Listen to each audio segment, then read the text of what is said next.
By great good fortune and to the relief of the chief, Akoko conceived soon after her return.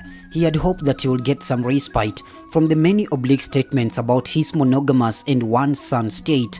Not of course that anybody talked about it openly, and definitely nobody referred to his wife about the matter, for events were still fresh in the people's memories, and everyone knew that there was no wrath like the wrath of an even-tempered man. But one can talk without talking, and the people from Ramogi were masters of that wily-tongued act. The pregnancy was uneventful, but once again the birth was harrowing, and Owura found himself wishing fervently that no more children will come. The child was a boy, and everyone uttered a sigh of relief for the chief. 2 rocks were definitely an improvement on one. They named him Owang Sino, after a famous warrior of the clan, and he bore a startling resemblance to his father, with whom he became friends from the first moment his eyes opened and he saw that black face with its wide cheekbones, big nose and brilliant white teeth. The baby cried with pleasure whenever his father came within vision, and predictably his first word was Baba, Daddy. Compared to his chatterbox brother and sister, Owang was a welcome respite for his mother. His demands were few, and he was as easy to please as his father. Even by the standard of the time, it was a close-knit family, with the father standing resolutely between the world and his little band that everyone so longed to enlarge. In fact, he was pleased, for his father before him, with many wives, also had what he had achieved with one wife, just 2 sons. His brothers, on the other hand, had made up for Owura's reserve. He had 4 wives and 18 children.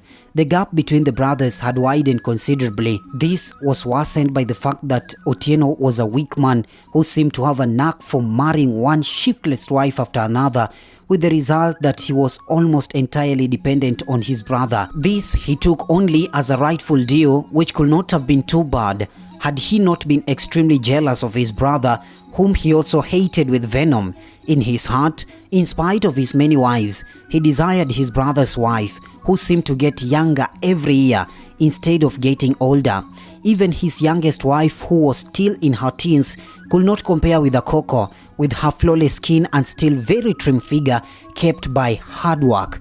Otieno treated his wives like sluts, and they did not fail him. Owura treated his wife like a queen, and she did not fail him either.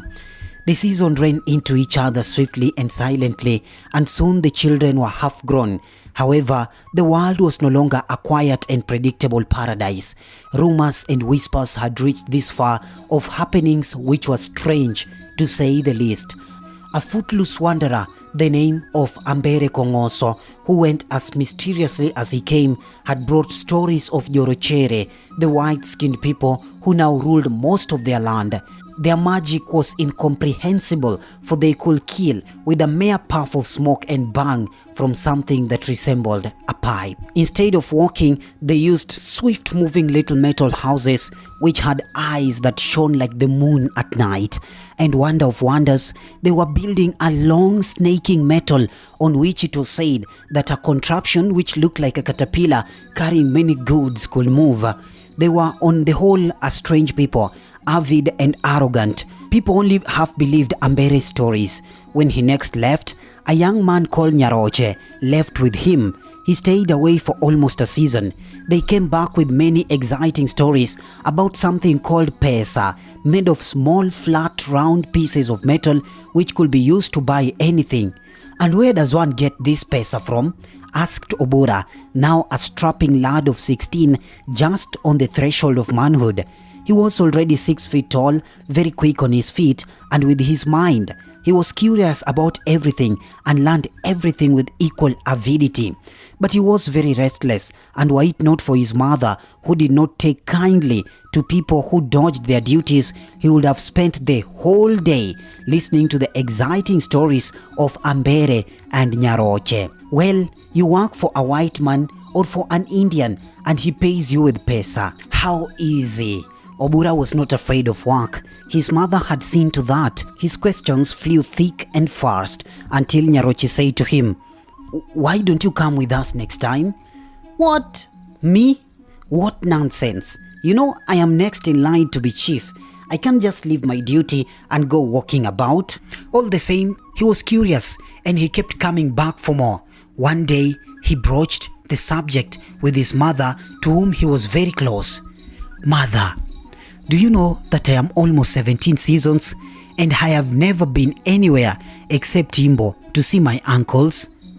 And where do you want to go, my son? Oh, anywhere. See the world and what other people do, how different from us they are, said Obura, chewing reflectively on a blade of grass. Then I advise you to marry a girl from Chumbi. I understand you have to walk for almost 5 days before you reach there, said his mother in jest. Oh mother, you know very well I don't mean that. I won't marry until I'm at least 24 seasons old. There is no hurry.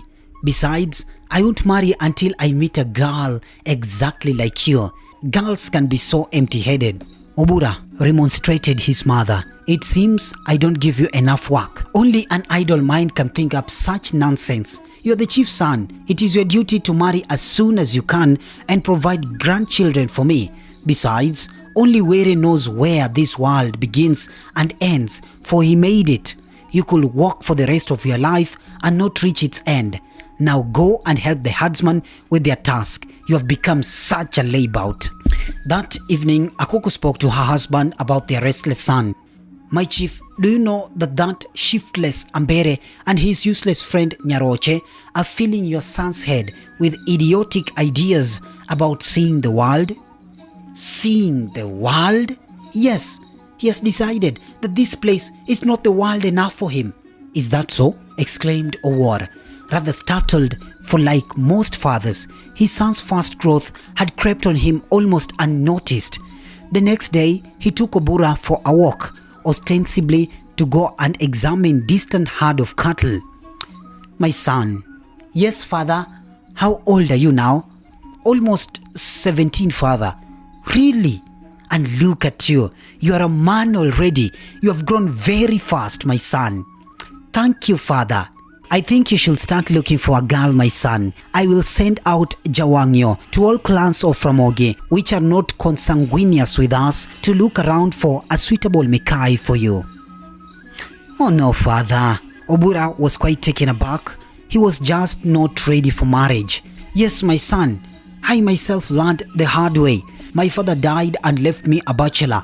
A sad state of affairs indeed, for I had to go and negotiate by myself for your mother. Believe me, the sooner, the better. But father, I'm so young. I don't know anything. I feel it would be better for me to go out and see the world before I settle down. There it was, out in the open now. My son, Owo tried to swallow his disquiet. You are practically my only son, for your brother is hardly 7 seasons old.